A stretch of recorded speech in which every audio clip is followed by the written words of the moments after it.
नमस्कार सबको। मैं नूरजहां बेगम से आप सबके सामने लीलाधर जगुड़ी जी की सिक्के नामक बहुत ही खूबसूरत कविता के सारांश को लेकर प्रस्तुत हुई हूँ। कविता के सारांश को जानने से पहले थोड़ा बहुत हम लोग लीलाधर जगुड़ी जी के बारे में जानेंगे। इनका जन्म 1 जुलाई 1944 में हुआ था, यानी 1944 1 जुलाई को हुआ था उत्तराखंड में। शंखमुखी शिखरों पर नाटक जारी है। इस यात्रा में घबराए हुए शब्द, जितने लोग उतने प्रेम, अनुभव के आकाश में चांद, खबर का मोह, विज्ञापन से ढका है आदि उनके प्रसिद्ध काव्य संग्रह माने जाते हैं। इन्हें साहित्य अकादमी पुरस्कार, व्यास सम्मान पुरस्कार, भारत सरकार की ओर से पद्मश्री पुरस्कार 2004 में भी इनको मिला है। तो इस तरह के एक प्रख्यात कवि माने जाते हैं। वे लोकतंत्र, राजनीति, धर्म, बाजार, विश्व के पुराने यथार्थ के आधार पर बाकायदा व्याख्या करते रहते थे। ये फिलहाल देहरादून में रहते हैं। प्रस्तुत कविता सिक्के इनके घबराए हुए शब्द संग्रह से लिया गया है। सारांश इस प्रकार है। लीलाधर जगुड़ी जी की यह कविता आत्मा की परिकल्पनाओं और लौकिक जीवना के बीच का संबंध का विवरण देती है। कभी यह कविता व्यंग्य की भांति, कभी विडंबनाओं की भांति, कभी तत्वज्ञान की भांति लगने लगती है। कविता यहाँ पर सिक्के यानी पैसों को लेकर यहाँ पर जो इम्पोर्टेंस रहता है लोगों के ज़िंदगी में, उसके बारे में यहाँ पर बता रहे हैं। कविता इस प्रकार है। जिस समय भी कोई आत्मा बिक रही होगी, ये सिक्के अखंड और अभेद्य रहेंगे। आत्मा किस अठन्नी का नाम है? इसका सारांश इस प्रकार है। आत्मा या आत्मज्ञान, आत्मा का मतलब होता है सोल, आत्म ज्ञान का मतलब होता है सेल्फ नॉलेज। इस बात को ध्यान में रखिए। सोल मतलब आत्मा, सेल्फ नॉलेज का मतलब होता है आत्मज्ञान। ओके। आत्मा या आत्मज्ञान भारतीय अध्यात्म तत्वज्ञान के महत्वपूर्ण विचार हैं। इसके बारे में हमें जानना ही है। आत्मा का स्वरूप का विवरण योग ग्रंथ और उपनिषद में पूर्ण रूप से देखने को हम लोगों के लिए मिलता है। यानी यहाँ पर जिस समय भी कोई आत्मा बिक रही होगी, कभी आत्मा जो है वो बिकी है क्या? बिक सकती है। अर्थात इस आत्मा को काट नहीं सकते कोई, आत्मा को कोई जला नहीं सकता, कोई पानी जो है इसे गला नहीं सकता, और कोई वायु इसे उड़ा कर ले नहीं जा सकता या इसे सुखा नहीं सकता। आत्मा ऐसी चीज़ है। आत्मा हमेशा स्थायी रहने वाली चीज़ है, परमानेंट रहने वाली। इसे कोई आग जला नहीं सकती, पानी गला नहीं सकती, वायु इसे सुखा नहीं सकती, कोई भी शस्त्र या वेपन इसे काट नहीं सकता। आत्मा ऐसी है। कवि जगुड़ी जी इस कविता में आत्मा के बिक जाने के संबंध में बोल रहे हैं। जैसे सामाजिक व्यवस्था में सिक्का यानी पैसा ही प्रधान और मौलिक बन जाता है, वहाँ आत्मा और आत्मज्ञान का बोध भी बिक जाता है। ऐसा समाज में पैसा ही अखंड है, पैसा ही इम्पोर्टेंट है, पैसा ही शक्ति है, पैसा ही सब कुछ है। कवि प्रश्न करते हैं कि आत्मा किस अठन्नी का नाम है? अठन्नी मतलब 50 पैसा।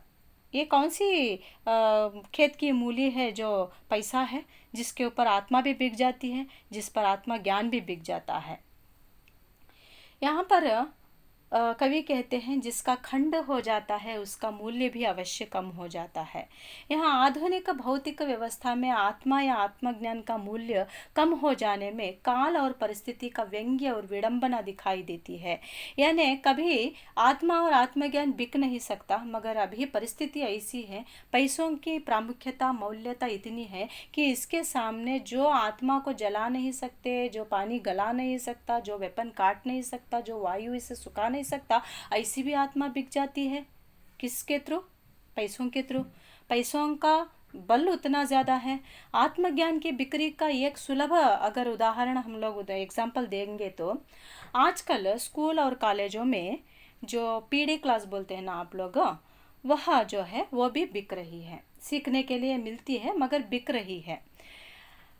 पैसे से संबंध नहीं रखता है क्योंकि वह आत्मज्ञान का बोध देता है, लेकिन हमें योग सिखाने वाले गुरु, योगा जो बोलते हैं आप, जो पीटी क्लास बोलते हैं, जो व्यायाम जो आप लोग सीखते हैं, वह सब क्या है ना, सिखाने वाले गुरु को पैसा देना पड़ता है। कोई भी आकर फ्री आपके लिए यह सिखाकर नहीं जाता। तो इसका मतलब क्या हुआ, जो आपके लिए सिखाया जा रहा है उसके लिए हमने पैसा दिया है, पैसा देकर उसे खरीदा है उस मास्टर को, वह मास्टर आकर पैसे के बलबूते पर आपको सिखाया जा रहा है। इसका मतलब क्या हुआ, आत्मज्ञान भी बिक गया, आत्मा भी बिक गई। तो पैसा इतना बलिष्ठशाली है कि इसके सामने क्या है, आत्मा भी बिकती है और आत्मा ज्ञान भी बिकता है। पैसा हर वस्तु को खरीद सकता है लेकिन जीवन की हर एक आवश्यकताओं को पूरा तो नहीं कर सकता। मांगों की पूरा करता है, चाहे वह संतरे हो, केले हो, गन्ने का रस हो, या पालक की गड्डी हो, या टमाटर हो। ऐसे सब चीज़ों को हम खरीद सकते हैं। क्या मरे हुए व्यक्ति को आप फिर से खरीद सकते हैं? क्या आपसे बिछड़ा हुआ प्यार आप पैसे देकर खरीद सकते हैं? बहुत सारी ऐसी चीज़ें हैं जो कि आप वो खरीद नहीं सकते। तो पैसा यहाँ पर इतना मालूम होने के बावजूद भी पैसों को क्या है, यहाँ पर लोग ने बहुत ही प्रामुख्यता दी है। और नेक्स्ट पैराग्राफ इस प्रकार है, वह जो एक संतरा देती है या 2 केले, एक गिलास गन्ने का रस या एक गट्ठी पालक, या जो 100 ग्राम टमाटर देती है, आत्मा किस अठन्नी का नाम है? क्या दे सकती है पैसा? पैसे से क्या खरीद सकते हैं आप लोग? यहाँ पर 2 केले खरीद सकते हैं, केले का मतलब बनाना। एक गिलास गन्ने का जूस खरीद सकते हैं आप लोग, और शुगर केन का जूस, गन्ना मतलब शुगर केन का जूस खरीद सकते हैं। क्या एक गट्ठी पालक खरीद सकते हैं, या आप टमाटर खरीद सकते हैं, वेजिटेबल फ्रूट्स, क्या भी कुछ भी जो है आप लोग पैसे देकर खरीद सकते हैं। क्या आप जो आपके लिए बहुत ही मान्यता रखने वाली चीज़ है, क्या वो आप लोग खरीद सकते हैं इस पैसों के थ्रू? कभी प्रश्न करते हैं, इन सिक्कों में से क्या किसमें मेरी आत्मा बसी हुई है? और सबसे बड़ी चीज़ है हमारे ज़िंदगी में हम लोगों के लिए खुशी। क्या आप पैसों से खुशी को खरीद सकते हैं? इन सिक्कों से, इन सिक्कों में से किस में मेरी आत्मा है सबसे बड़ी खुशी भरी है? यानी इन पंक्तियों में कवि कहते हैं कि इन्हीं बातों से स्पष्ट कर रहे हैं कि आत्मा की सच्ची खुशी सिक्कों से प्राप्त नहीं होगी। हमारे दिल में सबसे बड़े बात आपके जीने का एक ज़रिया खुशी है। अगर खुशी ही नहीं है तो आप जीकर वेस्ट हैं। तो वह खुशी क्या आप पैसे देकर फेंक कर खरीद सकते हैं? क्या बहुत सारी चीज़ें खरीद सकते हैं। जैसे कि अभी ऊपर के स्टैंजा में आप लोगों ने देखा, टमाटर खरीदा, केला खरीदा, वेजिटेबल्स, फ्रूट्स, सोना, पैसा, चांदी, क्या सब खरीद सकते हैं। मगर क्या आप लोग खुशी को खरीद सकते हैं पैसा देकर? नहीं ना। वह मात्र एक भौतिक आवश्यकताओं को पूर्ति कर सकता है। पैसा जो है हमारे फिजिकल जो नीड होता है ना, उस नीड्स को ही वह कंप्लीट कर सकता है, ना कि आपके दिल की जो अंदरूनी जो मन की जो खुशी है उसे वह पूरी नहीं कर सकता। इंसान की खुद की खुशी आत्मज्ञान से ही संभव है। कवि यह जीवन तत्वज्ञान का बोध करते हैं। पैसों से सब कुछ नहीं मिलता, पैसे ही सब कुछ नहीं होता है। और यहाँ पर कवि नेक्स्ट पैराग्राफ में कहते हैं, दुनिया कभी भी एक साथ नहीं बिकती, हर आदमी के साथ अलग अलग बिकती है। इसका मतलब होता है हर मनुष्य की आवश्यकताएं अलग अलग होती है। एग्जाम्पल के लिए, मुझे पढ़ाई बहुत पसंद है, आपको खाना बहुत पसंद है, किसी को पहनना बहुत पसंद है, तो किसी को बेकार घर में बैठना पसंद है, किसी को टूर पर जाना पसंद है, किसी को नहीं जाना पसंद है, कोई घूमना पसंद करेगा, किसी को नहीं पसंद है। तो इस तरह से हर इंसान को अलग अलग उसकी आवश्यकताएं होती है, अलग अलग उसके विशेष होते हैं। ओके, सभी का सेम नहीं होता। अपने मनचाहे समय पर मनचाहे वस्तुओं को मनचाहे तरीके से, मनचाहा जगह से, मनचाहे मात्रा में खरीद लेंगे जो उनको चाहिए। ऐसी परिस्थिति में वास्तव में आत्मा या आत्मा ज्ञान का चिंतन करने वाला भी कोई नहीं रहेगा, इसका कोई विशेष अर्थ भी नहीं रह जाएगा। अगर हम लोग पैसों के लिए इम्पोर्टेंट देते हैं तो यहाँ पर जो आत्मा है, जो आत्मा ज्ञान है, उसकी कोई भी विशेषता यहाँ पर नहीं रह जाएगी करके कवि हम लोगों को समझा रहे हैं। अंतिम पैराग्राफ है, ये बार बार लौटेंगे और अपनी घटी हुई कीमत से भी दुनिया को खरीद लेंगे। तो अभी यहाँ पर बताया जा रहा है कि ये बार बार लौटेंगे और अपनी घटी हुई कीमत से भी दुनिया को खरीद लेंगे। जैसे कि गीता में श्री कृष्ण ने आत्मा के संदर्भ में कहा था कि मृत्यु केवल शरीर की होगी और आत्मा बार बार नया शरीर ग्रहण कर लेंगी।